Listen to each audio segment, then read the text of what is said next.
They called me a liar until the DNA test came back. At 18, I told my parents my uncle had assaulted me. They called me dramatic. My uncle was a respected pastor in Dallas, charismatic, charitable, untouchable. They sent me to therapy for false memories. I left home at 19, became a forensic biologist, specialized in cold cases. 12 years later, a reopened case crossed my desk. Multiple anonymous accusations against Pastor David Lang. DNA samples collected. I ran the analysis myself. The match probability, 1 in 6.4 billion. I stared at the screen. Scientific proof. The trial was brutal, public, national news. My parents sat in the courtroom. When the verdict came back guilty, my mother collapsed into tears. Afterwards, she approached me. We didn't know. I looked at her carefully. I told you. My voice didn't shake. Not this time. The courtroom was still humming with whispers, reporters shuffling papers, cameras waiting outside for statements. But between my mother and me, there was only silence. Thick, suffocating silence. She reached for my hand. I didn't pull away, but I didn't hold hers either. For 12 years I had replayed this moment in my mind. Not the verdict. Not the headlines. Not the applause from advocacy groups calling it a historic conviction. This moment. The moment when the people who were supposed to protect me would finally understand. But understanding felt hollow. Outside the courthouse in Dallas, microphones were thrust toward me. Dr. Lang, how does it feel to secure justice in a case so close to home? They didn't know the half of it. I adjusted my coat. Calm, clinical, controlled. Justice isn't personal, I said evenly. It's procedural. Evidence speaks. That's what I had built my life on. Evidence. Because when I was 18, evidence was the only thing I didn't have. Back then, he was Pastor David Lang. Respected, revered, untouchable. He baptized babies. He counseled couples. He quoted scripture with perfect cadence. And when I told my parents what he had done, they didn't look at him. They looked at me. My father said I must be confused. My mother said trauma can create false memories. The church elders suggested prayer.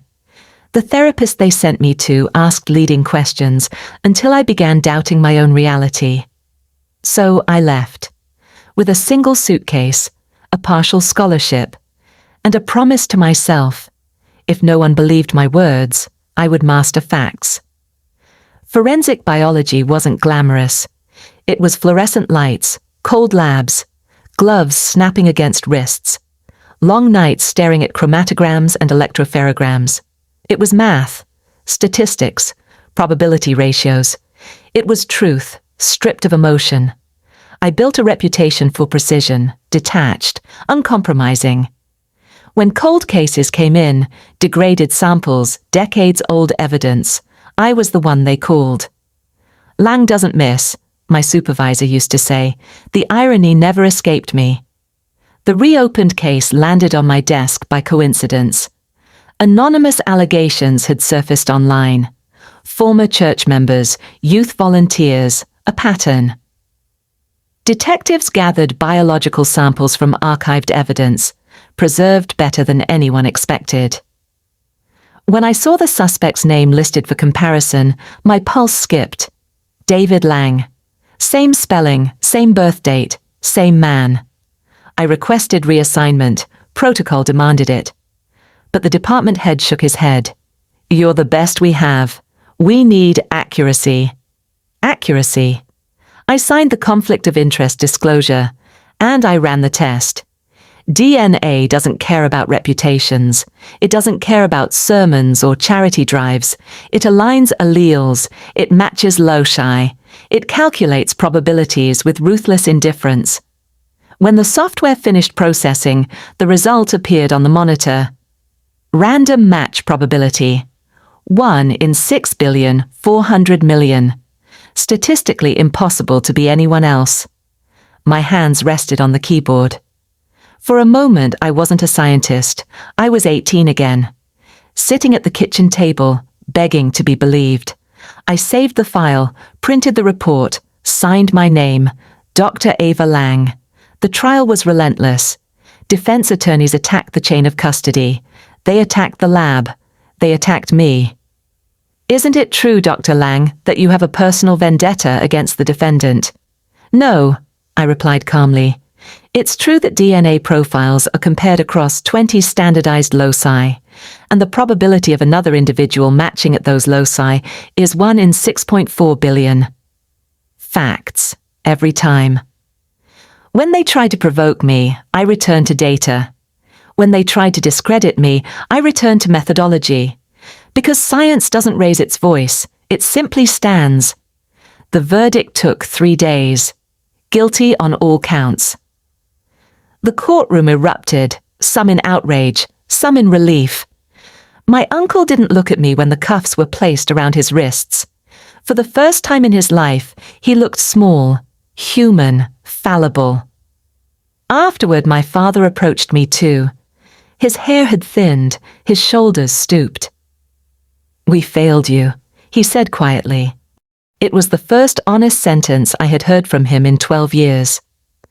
"I needed you," I replied. Not angrily, just truthfully.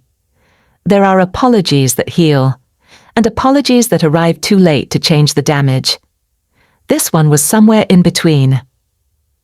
Months later, more victims came forward, because one conviction breaks silence, and silence is what predators depend on.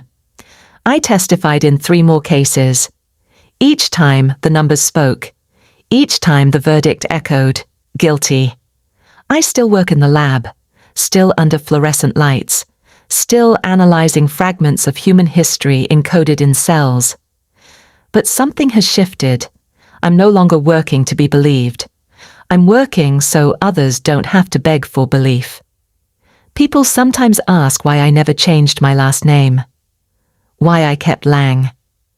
Because names don't define truth. Actions do.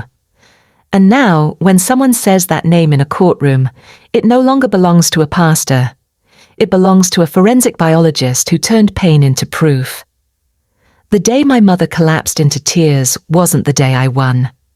The day I left home at 19 was. Because that was the day I chose evidence over silence.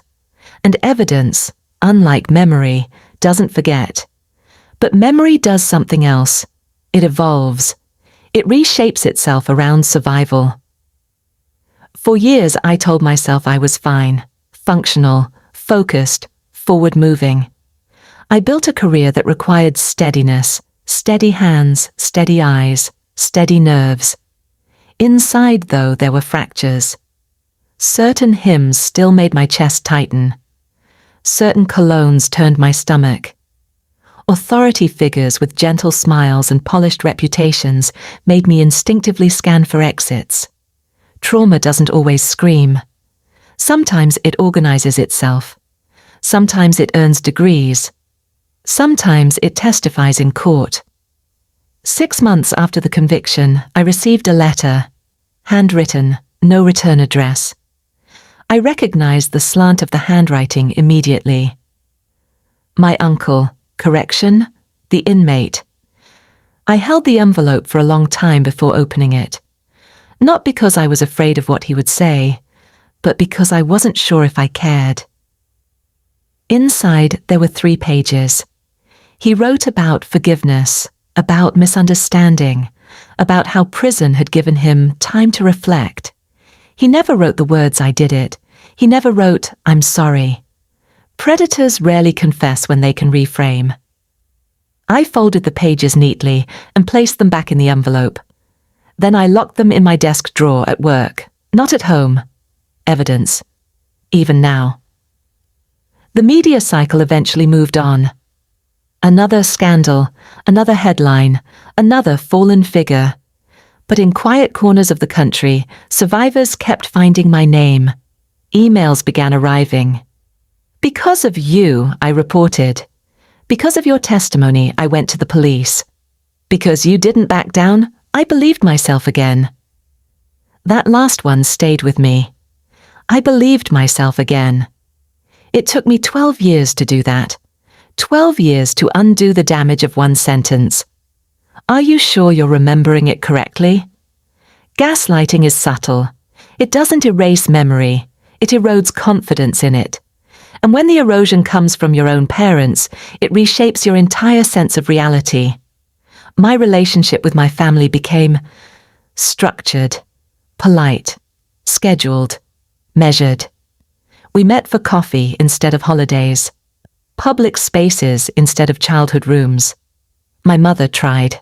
I'll give her that. She attended survivor advocacy events quietly, sitting in the back row. Once, after a panel discussion where I spoke about forensic integrity in abuse cases, she approached me carefully. "I've been reading," she said, "about grooming, about power structures, about why victims aren't believed." I studied her face. "And?" I asked. She swallowed. "We were wrong, but I need you to understand something." I waited. "We were afraid," she admitted. Not of me, of losing their community, of admitting that the man they trusted could be monstrous. Fear had been more powerful than love. That realization hurt more than denial ever did. A year later, I was promoted to Director of Forensic Case Review. Younger analysts now looked to me for guidance. One afternoon, a junior tech hesitated over a case file involving allegations against a well-known local official. "I don't want to mess this up," she whispered. I saw myself in her, talented but aware of the weight evidence can carry. "You don't control the outcome," I told her gently. "You control the process. The truth doesn't need you to protect it. Just handle it correctly." She nodded. That's what I had learned the hard way. Truth doesn't require passion, it requires precision. On the anniversary of the verdict, I visited the old church. Not during service, not for closure, just to stand across the street and observe. The sign had changed. New pastor, new branding, fresh paint. Institutions survive scandals by rebranding. Individuals survive them by rebuilding. I didn't feel anger standing there. I felt free, as if the weight of being unheard had finally lifted.